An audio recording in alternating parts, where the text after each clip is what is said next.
We're living right for it, and I believe tonight, Yes, there's too Lord. many Christians out there that are still by the wayside because they're not living where they should be for the Lord. And I found out this week, a preacher down in Tennessee, he was shacked up with his cousin, and he said, ain't nothing wrong with going out here and gambling. You can't show me in the Word of God where it's wrong to gamble, but it's wrong. I tell you tonight, people want to justify themselves by any means tonight, and say, well, it ain't that bad. But I tell you, it's wrong. You get out here and shack up with anybody, especially your cousin. It's even worse than that. And it's supposed to be a man of God. I tell you, that's why sinners won't get in the house of God. And they don't trust no Christians tonight because there's too much sin in the house of God anymore. Amen.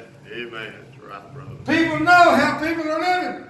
And I tell you, you go witness to them, you're not living the way you should. They're going to tell you, they're going to say, I don't want a part of your Jesus. I don't want a part of salvation. I don't want no part of your hypocrite. And I tell you, it's killing the body of Christ tonight because some think they can get away with it. But God's got it all seeing out, looking down from heaven, and He knows what's going on. And you read through the Word of God, when David sinned, Nathan came and said, you're the one, King David. You can't hide anything from God. You might fool a pastor. You might fool your neighbors or your brothers and sisters. But God's got that all-seeing eye looking down from heaven. Come on, hide in that, praise God. Amen. Good preaching, brother. Bless you, Lord. Put some denture stuff in. It's coming out. I sort of stopped up there tonight. I was over there we were looking for a place to baptize yesterday. Went over there, and pastor went out in there, and I had shorts on, shoes, and he said, you didn't even get wet.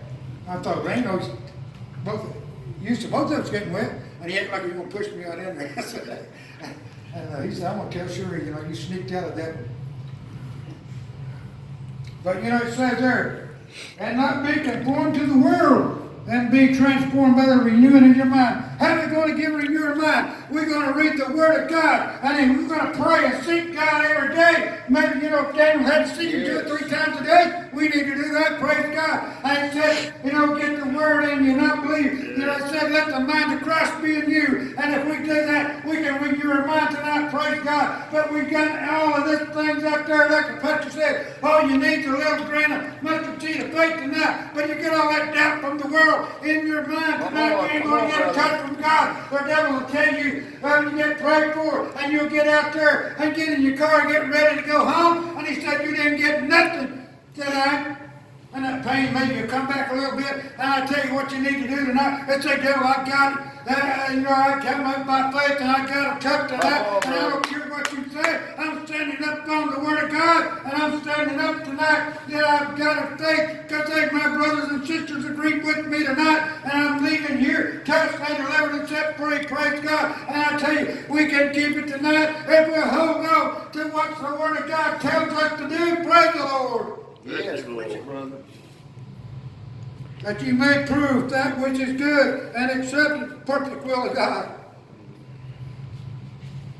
For I say through grace given unto me, every man that is among you thinketh himself more highly than he ought to think, that the soberly according to as God has dealt with him at the measure of faith. But you got some people out there. They think they've got it. They don't have no compassion on the new Christian or what the sinner out there. But I tell you tonight, we need to go that extra mile. I tell you, get down there and pray with them and encourage them to get out to the house of God and to get in there and stay in the house of God. And I tell you, hear the Word of God tonight. We don't need to act like we're better than anybody else. Years ago, some of the old-fashioned Pentecostals thought they were better than some of the others. And I tell you, I had some. I thought, my God, they're so hateful. I wouldn't ask them to pray for me for no reason. Because, I knew I wouldn't get a touch from God, as bad as they was, But I tell you, I've always, it says in there, try to get along with your brothers and your sisters. With all possible. If you can't, don't have anything to do with your enemies. Stay away from them. But we need to live holy. We need to live righteous. We need to be in the house of God. We need to get along with the neighbors. My brother-in-law down in Tennessee, he's a Baptist preacher. And they sung that song about, I love my neighbors, and neighbors are so kind. He said, and the bit of truth to that. He said, neighbors are, neighbors will cut you down and do everything in the world. He didn't like that song too Love me good. anyway. But you know, if you're doing everything you can to do, I believe God, He said, you know, you'll be at peace with your enemies. Yes, If amen, brother. you're doing everything you can do, God will have peace with them, with you.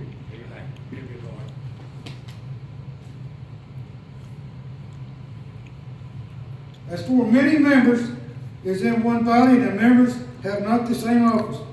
So we being many are one body in Christ, that every member have another, having then gifts of different in according to the grace that is given to us, whether prophecy or us prophesy according to the proportion of faith. You know, we have the word prophecy in our life. We need to operate in that gift, praise God. Amen. And a lot of people say, oh, let somebody else do it. It's a pastor's job. No, it's anybody that God has given that gift to. And I tell you, if you don't use that gift, it's not going to help nobody. It's not going to help you. Until you use that one gift, God will give you another one, I believe. Bless you, Lord. So we need to be obedient to that. So, having many members, one body, and all members not the same. For we being many of one body in Christ, and every one member, having the gifts different according to the grace given us, prophecy, let us prophesy according to the proportion of faith. Or ministry, let us wait on our ministry. For he that is teaching, or teaching on teaching. You know, this one guy, he went to this pastor and he said, you know, I feel like I've been called to preach. And the pastor said, well, here, I got the restrooms and I need you to clean them. He said, I didn't come here to clean no restrooms. But you know, if you can't bow yourself down as a servant of God and start work down there, I believe that pastor might have been testing him. We, you know, starting from the bottom. We don't have to be starting from the top. Start from down at the bottom and let God lead us up. Some people, you know, if they got in there and started right from the, you know, right top, they make all kinds of mistakes and it'll kill the body and they'll have problems in their ministry. So we got to wait on their calling all the time and let God bring us up as He wants to bring us up. Praise the Lord. Bless you, Lord. This one guy we had in church once, boy, God was using him, and I thought, he hadn't been saved very long. It sort of made me a little bit jealous, because I've been saved months and months and months longer than him. And God told me, you know, he got that next thing, you know, he was out here smoking dope and everything else. And got back, you know, got out of church and everything else and went down to Texas and got stabbed and everything. So sometimes God's got to bring us up slow. We can't, sometimes he can't trust us. You know, it took 40 years to get the world out of Moses back in the side of the desert because he'd been brought up in Egypt and all the finer things of the land and everything else. And it took him 40 years, I believe, to get all that out and before God could use him. So sometimes we got to wait on him. We got to get down and pray and stop and everything else. This one guy was having trouble, him and his wife, and he went to the pastor and he said, oh, and he counseled him and he told him what to do. And he come back that week and he said, well, did you do what I told you? He said, no. He said, why waste your time and my time? And he said, I don't care what you said, and I don't care what God said, and I don't care what the Word said. It's what I say goes. And he said, well, be that way. If you ain't going to listen to me, you ain't going to listen to God, you ain't going to listen to God's Word, then I can't help you. Don't come back to me. So, you know, some people, you know, are too proud. They're, you know, I'll do it my way. Frank Sinatra, I'll do it my way. Well, the ones that do it their way fall by the wayside. Come on, brother. If you look through the Word of God, the ones that try to do it their way, they fell by the wayside. Saul was a man of God. God had told Samuel to go and anoint him and picked him. He was a godly person, but he got out there and years later and he sinned and he fell upon his own sword and committed suicide. He went so far astray, a mighty man of God. You know, the whole nation liked him. David could have killed him. He said, I'm not going to mess with God's anointing. God, you'll have to take care of it. I'm not going to do it. I've seen so many people. This one pastor, you know, he said, you know, this one lady and her husband, he said everything they'd done, they went to the board members. They called the district officer. They did this and they did that and all. And he said, you know, their son got sick. about 6 months, and then he went through all kinds of big cancer and died. And he said, I was there at the hospital. I prayed with him. I loved him. And, I didn't say a word to him, and, to aggravate him or anything else. And he said, I was there and I preached a funeral, and he said, they was become the best members I had because I showed them love. I showed them, compassion. And he said, that was nothing that the church needed. They would volunteer for this and do that. Anything I needed, they were there. Sometimes God's got to humble us down, and it may take a death, it may take sickness or whatever. Sometimes God's got to bring us down to our knees, and if we won't listen to Him, things it will come out worse. That's it, Lord. David, he wept through the night, and he cried, and he prayed, and his little baby was sick. And, he loved that baby. And he said, no, the baby's not going to live because it was conceived in sin. And he died, and he went and shaved and cleaned himself up. And they said, oh, why did you do it now, David? And he said, why? The baby was still alive. There was hope.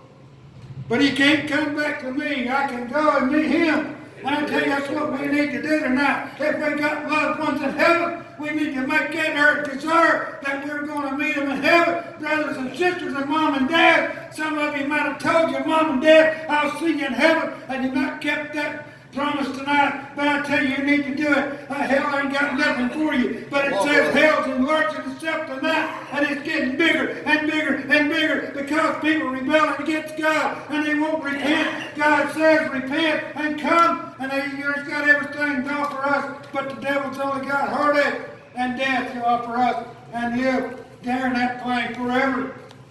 That's it, Lord. Verse 8, or he that exhortation that giveth him ready, do it with simplicity, and ruleth with diligence, show mercy and cheerfulness. Let love be without dissolution and horror, which is evil. Cleave unto that which is good. Some people, they will love you, but they get mad at you, and they'll throw up everything they've done for you. Oh, I did this for you, and I did that for you, and I did this. If you're going to give somebody something, give it with love and don't expect nothing back. Too many people are expecting, they'll give you $1, they want $2 back. They'll throw it up to you. You remember when I gave you this, or when I gave you that, and that, but goes on and on. But we need to do it without expecting anything back, to do it with compassion. Be kindly. Verse 10, affect one another with brotherly love and honor, preferring one another. It says, I tell you, if you want to know how to live right, you look at Jesus' life. He did it. He was a man. He was God in the flesh, but he still had a flesh body. He got tired. He hurt. He had aches and pains, I think, like we do. But, he overcame it. Out there in the wilderness, temptation. Tempted day and night and over and over and over. But he didn't turn, he was perfect. And if, he did it, we can do it. We find examples of Job in the Old Testament. He didn't curse God, he didn't blame God for all of his things he's going through. But how many people today, you get sick or you get this and that, something don't go right, they want to blame God, for this and that, but God's not in it. You read through the Word of God, it said Satan came to kill, steal, and destroy. And that's what he's going to do. And then God gets blamed for it a lot of times. Sinners, God did it to me. Well, if you're not living for the Lord, you ain't got much protection. The devil's got full charge at you if you're not living for the Lord. It says there, number 11, not slothful in business, fervent in spirit, serving the Lord, rejoicing in hope, be patient in tribulation, continuing in instant prayer. That's what we got to do. A lot of people, they go through a trial or trouble, and if they don't get an answer from God the first day, they'll give up. They'll blame God. God, why didn't you answer my prayers? I tell you what we need to do is keep on praying. Keep on praying. And, Peter, I believe, prayed 3 times, and God said, my grace is sufficient for you. Until God tells you otherwise, we need to keep on praying and saying, God, I'm still trusting you. I'm still trusting you. Like the brothers were saying, It makes it so much easier if you got somebody to come to church with you, a wife or a husband. Yes, it does. I tell you, that gives you a little perks you up, and you know they're going to go there with you and stuff. And I don't, you know, like Sister Angie. I tell you, we need to. She's dedicated. She comes out, and evidently he's seen something in Christian's life that's turned him off about the Lord, you know. But I tell you, just being a good person ain't going to get you to heaven. There's going to be a lot of people in hell that was good, that would give you food or give you clothes right off their back. Bless them which persecute you and curse not. Well, that's hard to do. I remember when I was at work down there at International Paper, if I hadn't been serving the Lord, I'd probably killed a bunch of them. Because I tell you, they has pushed my button almost to the boiling point a few times. I would come home and cry and weep, and I'd ready to see the next day. Some of them worked 49 days straight without a day off, some of them 12 hours a day. They wasn't only the supervisors on your back, the ones that run the machines, turning the machines wide open, and they had to go behind your back and tell the foreman, it ain't my fault we ain't getting no production out. And I would go tell the machine operator, these ain't no good. Well, evidently that's the way I want them to run so many thousand boxes, and the plant manager come through there. Boy, he was mad. Well, we all got wrote up because the operator wouldn't listen. You tell them something, they was a know-it-all. I'm an operator, you're nobody. But I didn't get mad at it. I just prayed. When I did get to church, I tell you, it kept me on my knees praying to God.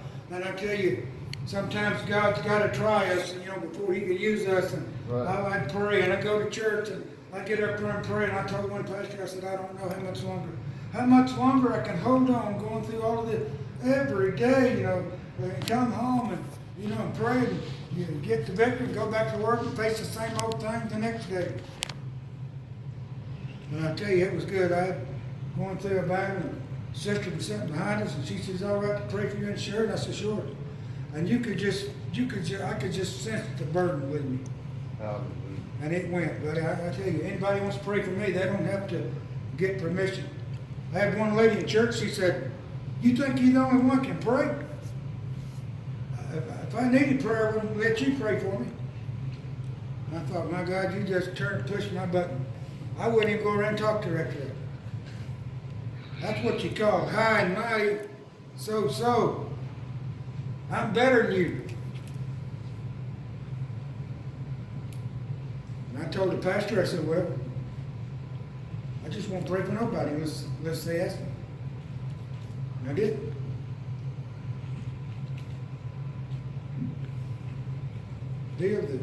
To get towards the mind, not have thanks, be condensed men of the Lord's state, but be wise in your own concepts.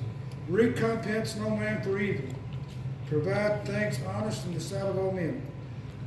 So I'm going to close here. It's about 7 or 8 minutes after.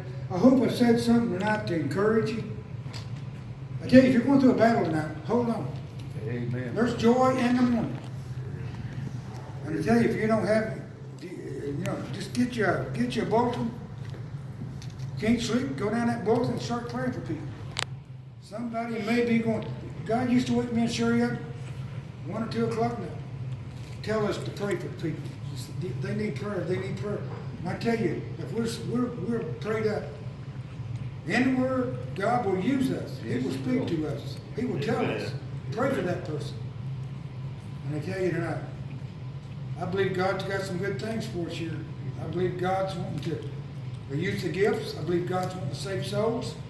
And I tell you, we need to be hungry. We need to see lost souls in here. We need a revival.